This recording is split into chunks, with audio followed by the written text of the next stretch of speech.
यानी ये जो 4 इलाके हैं, इनमें यूक्रेन के इन 4 हिस्सों में एक रेफरेंडम कराया गया, यानी कि वोटिंग कराई गई। लोगों से पूछा गया कि वो कहां जाना चाहते हैं। रूस में शामिल कराने के लिए ही ये रेफरेंडम हुआ और लोगों से पूछा गया।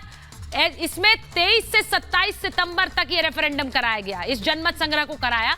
रूस का जो स्वतंत्र और निष्पक्ष रेफरेंडम कराने का दावा है, रूस कह रहा है कि हमने लोगों से पूछा, लोगों ने राय दी और वहां 99% लोग रूस के साथ आना चाहते थे और कानूनी तौर पर वोटिंग कराई गई है। ये रूस का दावा है। रूस कह रहा है कि देखिए हमने, और ये जो आप तस्वीरें देख रहे हैं ये उन वोटिंग वैन्स की हैं जो घर घर गई और वोटिंग कराई गई।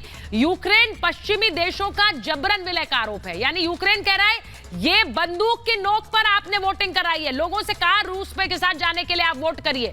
ये आरोप लगा रहा है यूक्रेन और नाटो। लेकिन ये रेफरेंडम इन 4 इलाकों में कराए गए और यहां पर जब ये रेफरेंडम कराया तो रशिया और पुतिन, जो इस वक्त भी संबोधित कर रहे हैं, कह रहे हैं 99% लोग हमारे साथ आना चाहते थे, इसीलिए यहां पर हमने कब्जा कर लिया है।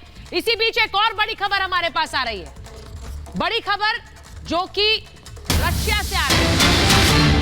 पुतिन ने यूरोप पर हमला बोला है और पश्चिमी रूस को अपनी कॉलोनी बनाना चाहता है। यह कह रहा है पश्चिम के देश रूस को अपनी कॉलोनी बनाना चाहते हैं। पश्चिम रूस को अपने दास की तरह, यानी स्लेव की तरह देख रहा है। अमेरिका के आगे यूरोप ने सरेंडर कर दिया है। अब देखिए जो बड़ा हमला कर रहे हैं कि कैसे रशिया को अपना आप स्लेव बनाना चाह रहे थे, दास बनाना चाह रहे थे, लेकिन रशिया ने बाजी पलट दी है। कर्नल शैलेंद्र सिंह, मैं आपके पास आ रही हूं। पुतिन ने जो किया है इन 4 इलाकों पर हमला, इन 4 इलाकों पर पहले हमला, यूक्रेन पर हमला, उसके बाद यहां इन्हें अपने साथ शामिल कर लेना, अब इससे एक हड़कंप मचा हुआ होगा नाटो में, किसी भी देश में, कि रूस अगर ऐसा कर सकता है तो फिर कोई भी देश ऐसा कर सकता है। देखिए 2 बातें बड़ी क्लियर हैं। जिस तरीके का पुतिन और रशिया ने स्ट्रैटेजिक मास्टर काउंटर स्ट्रोक मारा है, क्योंकि पिछले काफी दिनों से आप न्यूज तो ये पढ़ रहे थे, क्योंकि वेस्ट आपको यही न्यूज फीड कर रहा है कि रशिया हार रहा है, यूक्रेन वापस जीत रहा है, अपना इतने 1000 स्क्वायर किलोमीटर का ये वापस ले लिया, ये वापस ले लिया, वो वापस ले लिया। लेकिन ये बात हम शुरू से कह रहे थे कि रशिया का जो एम होगा वो होगा ईस्ट और साउथ अप टू ओडेसा। क्योंकि जिस दिन वो ओडेसा तक ले लेगा, आप ये समझ लीजिए यूक्रेन की इकॉनमी ठप हो जाएगी, पूरा ट्रेड, सी ट्रेड रशिया के कंट्रोल में आ जाएगा।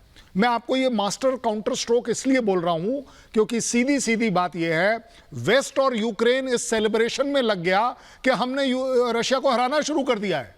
आप अपनी खुद की सेलिब्रेशन में लगे रह गए और उसने जो मास्टर काउंटर स्ट्रोक डाला है कि यस मैंने रेफरेंडम किया है, लोग मिलना चाहते हैं, मैंने मिला लिया है।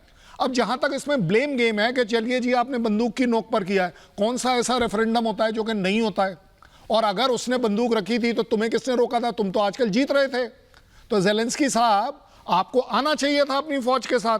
हुआ यह है कि ये अब ईस्ट और साउथ को इग्नोर कर गए, क्योंकि ये अपनी खुद की विक्ट्री में लग गए कि हमने कीव में विक्ट्री ले ली है, कीव का इतना इलाका करा लिया है, खार्किव में ले लिया है। जो मुझे लगता है कि यस आपने जरूर इलाका वापस लिया होगा, लेकिन अल्टीमेटली रशिया के पास भी एक ऑप्शन था कि चलिए अपने ट्रुप्स को, अपनी कंट्री को और यूक्रेन और यूएस को हारा हुआ दिखाने के लिए सबसे बढ़िया तरीका था कि अब आप क्या करेंगे? आपने बोल दिया आप इन मानेंगे नहीं, आप रिकॉग्नाइज नहीं करेंगे, मत करिए, मैं बैठा हुआ हूं, ये मेरा पार्ट है, ये मेरी कंट्री का पार्ट है।